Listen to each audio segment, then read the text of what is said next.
To kick off February, the month of love, I am speaking to Ann Visser, a recovering people pleaser, about how communication as a people pleaser affects relationships. For over 20 years, Ann Visser has been equipping individuals and organizations to communicate in a way that aligns with their values so they can lead their families and their teams into a better life. She's a certified John Maxwell team coach, speaker, and trainer at For Better Forever. Ann has spoken to diverse audiences, including marginalized women, married couples, businesswomen, business leaders, students, churches, staff and addicts in recovery, and local and international students through Transformation Paraguay. I know you're going to love Ann's personal story and all that she shares about her own transformation when she realized how people-pleasing was affecting her relationship, not just with her partner, but with herself. Here's my conversation with Ann. So welcome to the podcast, Ann. I'm really excited to have you here, especially because we're going to be talking more about the people-pleasing end of things and how that affects relationships, communication, kind of those areas of our life. And I know that that's something that I hear a lot about from my clients and from my community. So welcome, and tell us a little bit more about yourself. My name is Ann. I'm a recovering people pleaser. It's true. Yeah, so I am a coach, speaker, and trainer, and I've been equipping individuals and organizations to communicate in a way that aligns with their values. And I've been doing that for over 20 years. And one of the reasons why I'm so passionate about equipping individuals and organizations is because of my own story and my own struggles within our marriage. That's why I do what I do. And I can still remember the moment that changed everything. We were on a date, my husband and I. We were, I don't know, maybe 13 years into marriage, and we were sitting in our farm truck outside our favorite restaurant. So, fun fact, I live on beautiful Prince Edward Island and we farm. And so we were sitting in our farm truck outside our favorite restaurant. We had 5 kids in 6 years. Wow. And my husband was working long hours as a farmer. And when he first came home on the farm, he didn't know what he was doing. He was learning, and he often came home frustrated. And so we had these external pressures on our marriage, but we also had internal pressures on our marriage. And on this particular night, I had just reached the end of my rope. And I looked at him and I said, I can't do this anymore. And he looked at me and he said, what do you mean? What do you mean you can't do this anymore? And I could see that panic in his eyes. And I said, don't we just keep hurting each other? We never resolve anything. I'm so hurt and I'm so tired. And as I poured out how unhappy I was with him, he listened to me. And then he responded by sharing what he was feeling and his own pain. And for the first time in a long time, I heard his voice. I think I had been so busy caring for our little children and just the busyness of farm life that I had missed his pain altogether.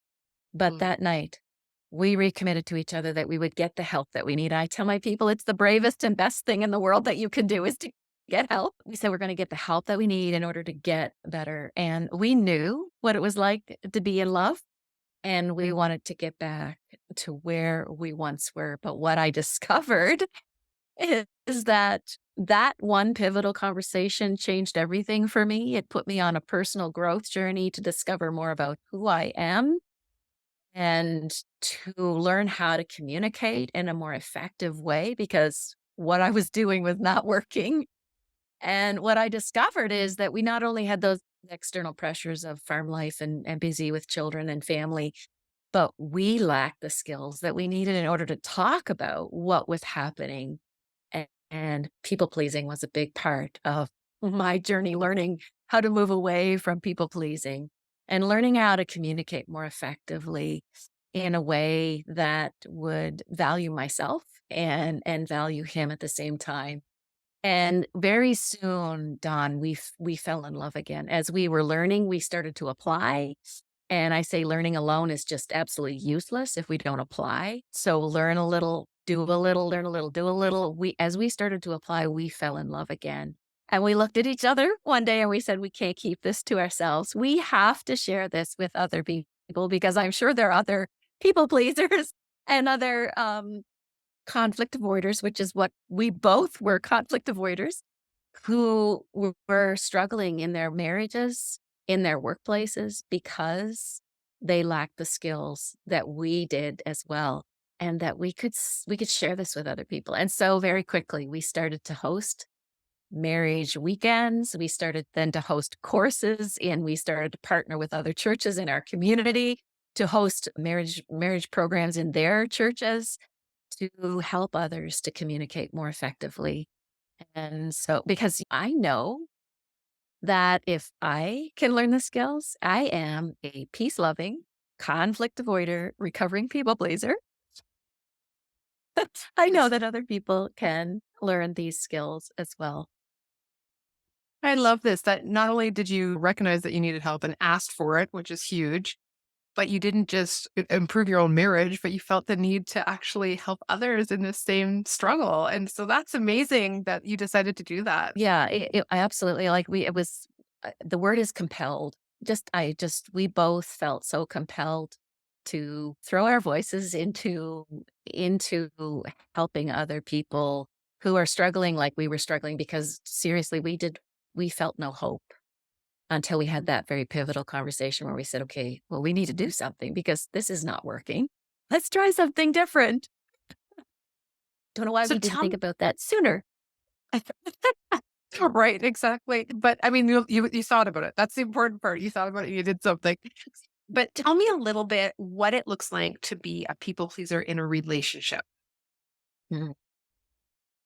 So I can tell you that in a story Mhm. because I remember we were walking a beach in Mexico and I was completely unaware of how my lack of decision making was actually a sign of my people pleasing and my need for his approval. And all along I was thinking, he's the problem. Let's blame him. He's the problem. And on this trip, I realized how much of the problem I was. That's a good new awareness to have. You can do something about that, right? And so, as we were walking the beach, he said to me, I want you to choose what we do today. This is your day. What about if we did that all week? One day will be your day, the next day will be my day. He said, so you get to choose where we go, what we do, where we eat, where we rest, and where we sit on the beach when we play. This is your day. I was really excited. This was really exciting. I get to choose the day. And so we were still walking the beach that moment, and I said to him, "I think we should do Mexican tonight. What do you think about that?" And he looked at me and he said, "That's your decision. You get to choose." Over and over again that same day, I would make a suggestion like it was a suggestion. I said, "But I was supposed to be the one who was making the decisions." And here I was looking for his stamp of approval, and I was not making my own decisions. And I could not believe how difficult it was to make a concrete decision and how afraid I was to make the wrong decision that I would disappoint me and maybe him. And then I recognized on that holiday, oh, this is really easy. If I let him make the decision and it doesn't go well, I get to blame him. It's not my problem. It's not my fault. And so by allowing my husband to make decisions for us when it didn't go well, I could blame him. He was the one making the decisions. This was a whole new awareness of how people pleasing. I was trying to please him, but then I was dumping it on him and looking for his stamp of approval. And it could really become a way of life for me. And that walk on that beach was like a pivotal moment where I was like, oh my goodness, I am the problem. Oh, I always think it's interesting when I'm talking to people pleasers and they're often telling me like, well, they don't want to hurt somebody or they don't want them to feel bad or I don't want them to have all the responsibility or I don't want them to have to take it all on. And yet not recognizing that by not making a decision, it does all of that to the other person. It puts all the responsibility, all the weight, all the stress, any of that then becomes the other person's problem because they have to make all the decisions. And it's so interesting to see that it often isn't recognized and their people pleasers trying not to do that. But yet at the same time, they benefit by not being blamed if it's not their fault. So they rest it on the other person. That's a really good illustration of that. Yeah. Yeah, and I had to recognize that it's okay it's okay to want people to like us, Mhm. and it's okay to be like, it's a good thing to be cooperative and to work with people, but I was way over the top, so much so that I had lost myself and didn't have an opinion, couldn't even find my opinion because I wasn't used to thinking that way. I had to do a lot of journaling, a lot of personal work to understand who I am and understand what it is I even want. Because I was so used to just deferring to the other person, whoever that was, whether it was my children or whether it was my husband. But what I discovered is, and I learned that through Dr. Caroline Leaf, I was lying to myself. And I was saying it's okay when it's really not okay. And that's when I would feel resentful toward my people, the people that I love the most. I would start to resent them because, well, why don't they care? Well, they didn't care because they didn't even know that something was important to me. And so that was really interesting to me that I was actually lying to myself and saying, well, it's okay. It's okay. We'll do what you want. It's okay. We'll go where you want to go. And not even recognizing that when I heard her say that, that was like, oh my word, I am lying to myself and I'm hurting myself in the midst of all this people pleasing and not expressing myself and what I wanted and who I was. Yeah. And part of this, I'm sure, would have been an entire self-discovery of who you are, what you like, what things you enjoy, what are the things that light you up? Did you have to go through a process of that at some point? I continue to go through that process. Still in recovery. So journaling has been really important to me and it's getting easier and it's getting so much better. It used to take all of my effort and all of my energy and everything within me just to speak up and say, "Oh, this is what I want." And but now I am much it's much easier to recognize this is how I'm feeling, this is what I think, and this is what I want to do. But I had to recognize that I was actually sacrificing my mental health to make everybody else happy in the midst of not expressing myself. Mhm. And so I really had to get to know myself. I had to get to know what I like, what I don't like. And something that was really helpful for me was strength finders Mhm. so that to accept myself and this is the way I am. And because I had never heard any other assessment. I love assessments and I've done disc and all sorts of assessments, but this assessment helped me to understand my number one strength is positivity. And I never understood that about myself. And what I loved about Strength Finders is it helped me understand there's a balcony and a basement. Mhm. And it helped me to accept, okay, so this is the basement of but it's a strength. And so I can work in the balcony of that strength, which is the good part of the strength. So for instance, that positivity when I'm sitting in a coach's chair and somebody is sharing their heart-wrenching story, and I'm like, "It's okay, you'll be okay." Pull out the Pollyanna in me, that's really a terrible way. That's the basement of my strengths. But when I can use it to lift other people up by and still pulling on my empathy, which is number 5, still pulling on my empathy, it really helped me to accept myself, and it helped me to be using my strengths in a more powerful way. It helped me to stop people pleasing and just to stop kind of second guessing myself and recognizing, oh, there you are in the basement of that positivity. You just get out of there right now. You pull on one of those other strengths. So it was huge in helping me to accept myself and helping me to get to know who I am. I'll put a link to the Gallup Strengths Finders in the show notes for anybody that's interested. I know it's something I've worked with myself, both in my business and personally. So I totally appreciate and understand where you're coming from there, and we'll make sure that the audience can get a hold of that if you're interested. So tell me one thing that you would say to somebody that is not sure if they're a people pleaser, because I do hear this often. Well, I think I'm just being nice. I think I'm just a nice person. What is it that you would say that you could look at and say, this might mean more than just being nice? I would say try that exercise. Ask somebody to come along with you for a day and try that exercise and make every decision in the day and see what happens. And I would say to them, being nice is okay, but if you're people pleasing, you are sacrificing your mental health. You are sacrificing your values. I like to think of my mentor, John Maxwell says, we are people of value who value people. So you've got the both ends of that scale working. I don't give up everything for you. I am a person of value who values people. And so I think that when we people please, and when we're overly nice, you're going to notice it in your language. I've found it in my language, like, oh, I'm just connecting with you, just connecting with you to say hi. It, our language it gets to be a little bit muddied, and instead of saying, I really want to see you, or I really want to have coffee with you. Let's do coffee today, or when are you free? And so you'll find it in your language when you're people pleasing. The language is a little bit ambiguous, and it leaves a lot of space for other people instead of being really clear about who you are and what you want.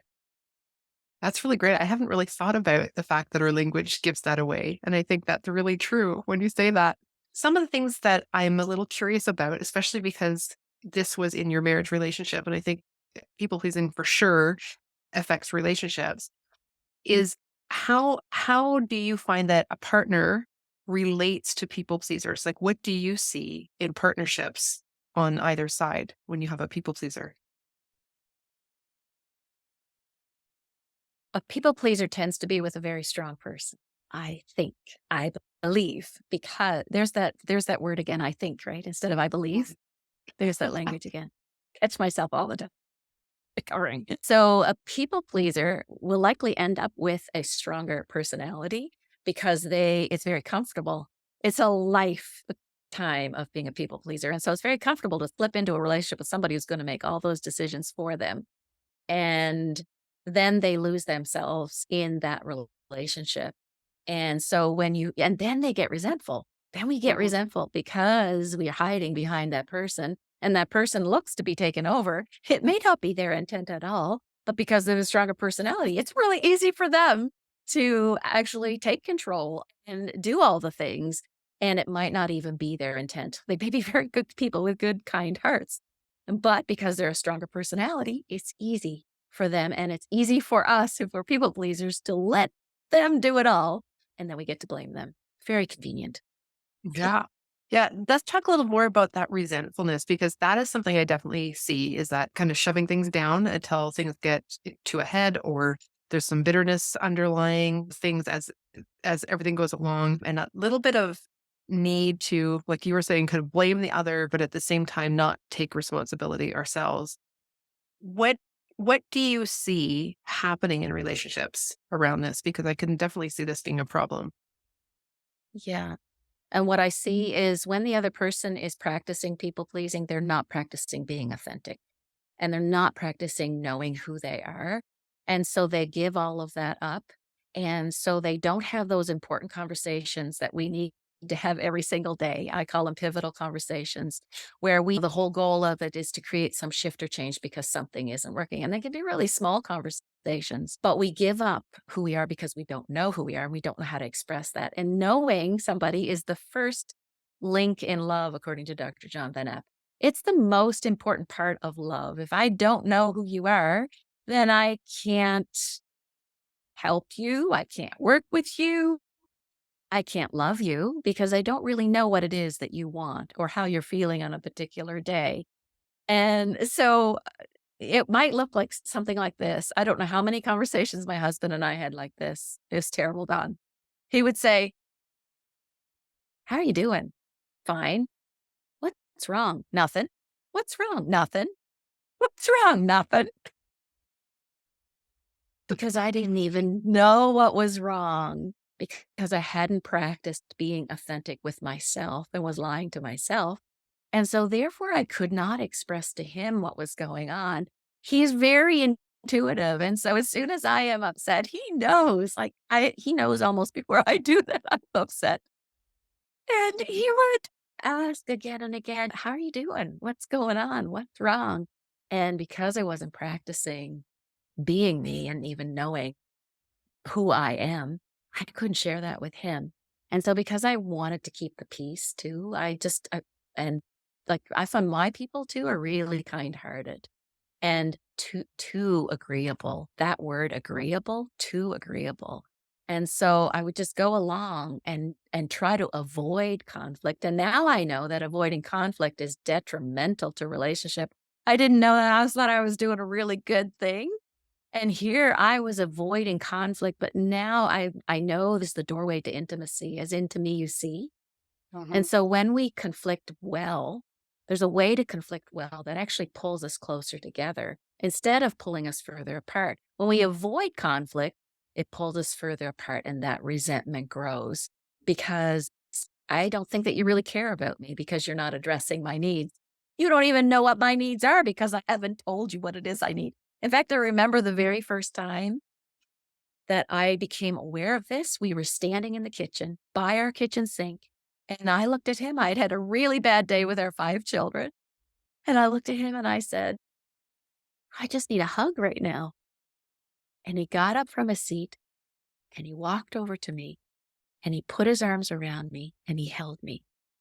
And I'm like, "Are you kidding me? It's this easy? All I have to do is ask for what I need?" And now I know that that's the deeper needs of communication. When we can express, this is how I'm feeling and this is what I need, then we're going to deep levels of communication. And that's when we can emotionally connect with our loved ones. Mhm. When we know how we're feeling and what it is we need, and we express that, and they respond in kind, oh man, they care. We feel like they care. And we have that sense of belonging with one another.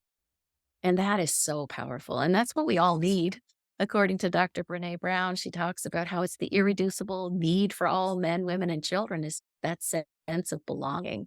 She says we're cognitively, spiritually, and physically wired to love, to be loved, and to belong.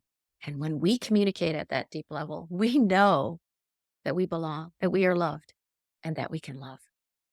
Mhm, mhm.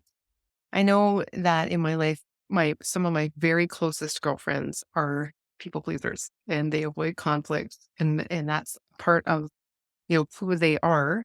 And some of them are working out of it, some of them are not.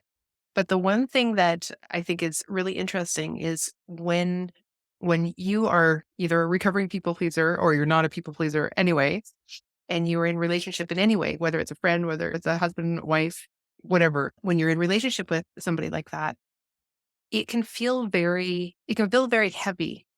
Like like you have to be very careful because they're tiptoeing around you, but you're also tiptoeing around them because of the avoidance of conflict. And for my personality, I like a good conflict. I like a good fight actually, and I like to get in there and really hash things out. So this is not something that my people pleaser friends love about me because they would like to avoid that at all costs. But for me, I want to know you deeper. I don't want the surface stuff. I don't want to do what I want to do. I want to know what you want to know. So, what would you say to our people pleasers, especially because they don't necessarily know, like you were saying, they don't necessarily know what they want. They don't necessarily know what they'd like. Where can they start finding themselves? What's a step Mm. they could take? I love this question. And the step that I took that I give my people to practice is journaling. I just find it so therapeutic to journal. And I journal out these questions and give them to my people. And they are, what are you feeling? What are you thinking? What is troubling you about this situation right now? And what is it that you really, really want here Mm, in this place? And I find when I go through those, sometimes I only need to go through the first couple of questions. And then I know what the answer to the rest of the questions are. Or sometimes just expressing on paper, this is what I'm thinking, this is what I'm feeling. It validates what I'm feeling and it gives me permission to feel what I'm feeling. And it mhm, gives me permission to want something different than what is already there.